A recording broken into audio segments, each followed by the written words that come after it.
This is the finale of the series.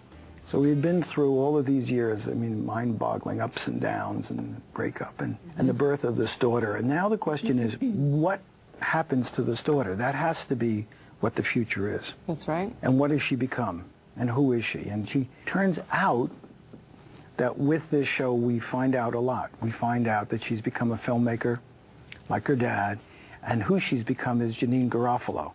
I blame my parents.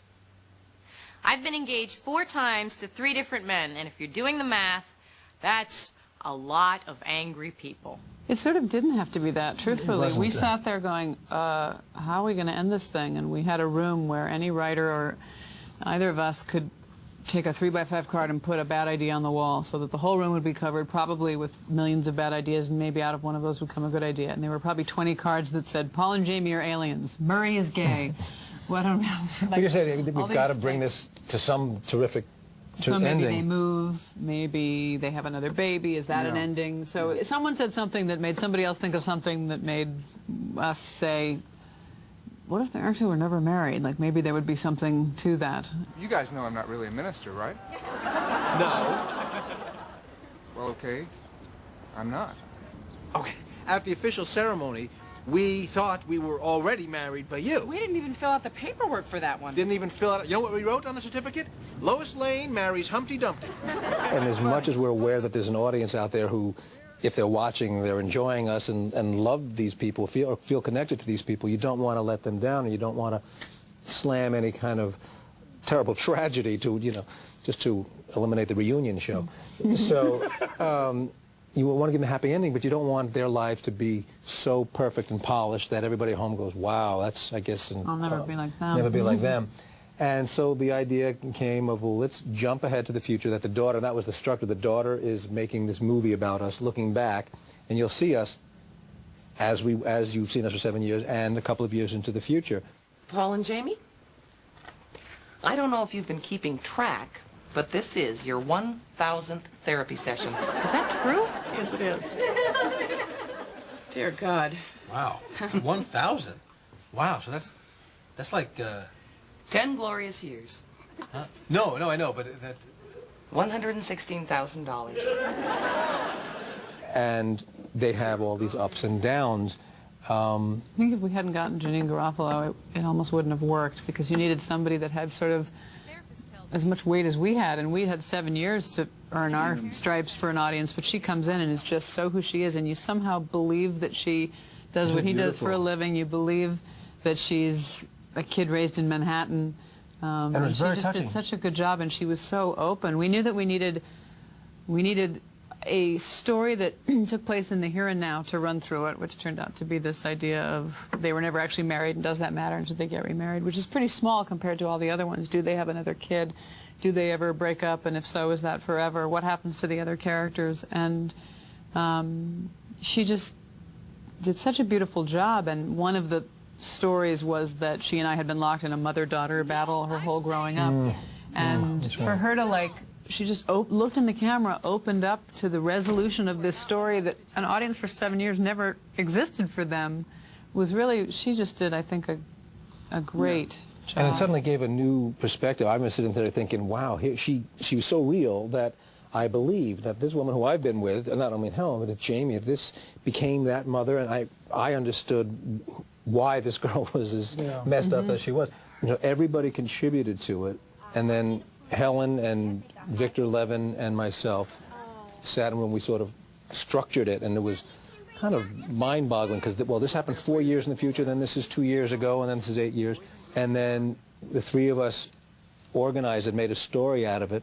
Then Victor and I wrote it, and Helen directed it. And it all sort of gelled and felt... And every department who'd probably been, pretty much knew how to slap our makeup on by now and throw clothes on us, suddenly we said, really? Because he's going to age 4 years, 10 years, and 25 years, first of all.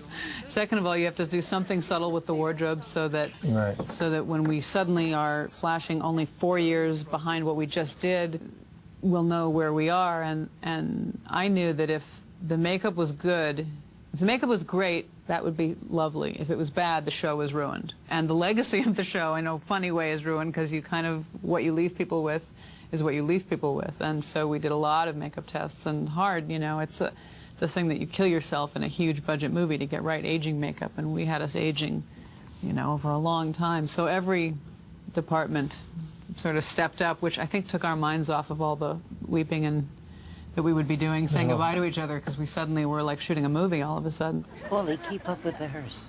No, you're grieving or you're driving? Oh, very nice. Chew my head off, I'm a widow. Sorry. No, you're right. You know, sometimes in the silence, I can feel his presence.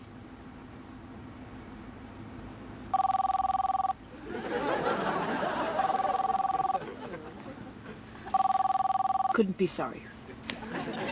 And significantly, you wrote this yourself. This is an important, I think, an important thing to focus on. You made a decision that for this final statement, that you had both been, Paul and Jamie, for so long, that you were willing, you needed to take the responsibility for this script. I think we also felt like, even though it almost seems random, all the jumping around in time, that emotionally it wasn't random. What are the things that we care about? So probably whoever's watching cares about what happened to that kid.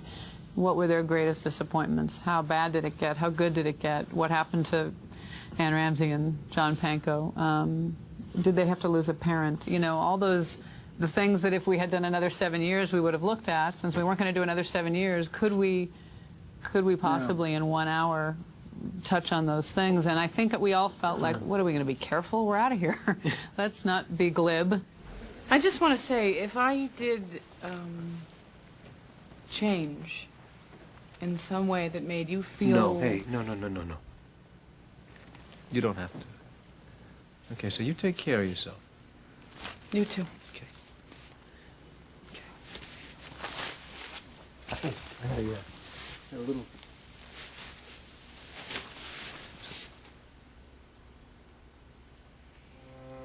On one hand, knew that we weren't really going to do what some shows do and come back and do another season in 10 years or do a special or something. But at the same time, let's answer those questions for those who are interested, or let's all project, because it's not true anyway. Let's imagine. So in fact, by closing it off, we close the door to ever coming back. But on the other hand, we've answered all the questions and we've taken you, and I've never known a finale that has done that. We'll actually say, here's what's going to happen for the next 25 years, and here's the beats in between them.